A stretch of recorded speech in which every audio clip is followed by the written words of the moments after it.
नाशिक जिल्ह्यातील ग्रामीण भागात वाढत्या मोटारसायकल चोरीच्या घटनांना आळा घालण्यासाठी स्थानिक गुन्हे शाखेने मोठी कारवाई केली आहे। पोलिसांनी एका संशयिताला ताब्यात घेत त्याच्याकडून तब्बल 11 चोरीच्या मोटारसायकली जप्त केल्या आहेत। मालेगाव शहरातील जाफरनगर परिसरात चोरीची मोटारसायकल घेऊन एक संशयित येणार असल्याची माहिती पोलिसांना मिळाली होती। त्यानुसार स्थानिक गुन्हे शाखेच्या पथकाने सापळा रचून मुद्दिसीर अहमद जमील अहमद उर्फ मुद्दिसीर वायसरमन वय 30 वर्ष राहणार जाफरनगर मालेगाव याला ताब्यात घेतले। चौकशी दरम्यान मुद्दिसीरने सुरुवातीला उडवाउडवीची उत्तरे दिली, मात्र पोलिसांनी विश्वासात घेऊन चौकशी केली असता त्याने साथीदार मुन्ना फिटर राहणार मुंबा मालेगाव याच्यासोबत मिळून सौंदाणे परिसरातून मोटारसायकल चोरी केल्याची कबुली दिली। पुढील चौकशीत आरोपीने मालेगाव शहर, नांदगाव आणि धुळे परिसरातून तब्बल 99 मोटारसायकली चोरी केल्याची कबुली दिल्याची माहिती पोलिसांनी दिली आहे।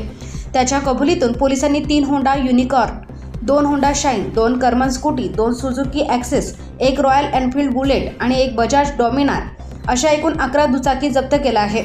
या कारवाईमुळे मालेगाव तालुका पोलीस ठाणे, नांदगाव पोलीस ठाणे आणि धुळे जिल्ह्यातील चाळीसगाव रोड पोलीस ठाण्यातील मोटारसायकल चोरीचे 3 गुन्हे उघडकीस आले आहेत। यातील दुसरा संशयित मुन्ना फिटर सध्या फरार असून त्याचा शोध सुरू आहे। ही कारवाई नाशिक ग्रामीण पोलीस अधीक्षक डॉ. डी.एस. स्वामी आणि अप्पर पोलीस अधीक्षक मालेगाव सूरज गुंजाळ यांच्या मार्गदर्शनाखाली स्थानिक गुन्हे शाखेचे पोलीस निरीक्षक राहुल मोरे यांच्या पथकाने केली आहे। कारवाईत पोलीस उपनिरीक्षक दत्ता कांभिरे यांच्यासह पोलीस हवालदार सुभाष चोपडा, विशाल गोसावी, शरद मोगल, श्याम पवार, संदीप राठोड, सुधाकर बागुल, सचिन वराडे, संदीप महाजन, आबा पिसाळ, योगेश कोळी तसेच तांत्रिक विश्लेषण शाखेचे हेमंत गिलबिले आणि प्रदीप बहिरम यांनी सहभाग घेतला।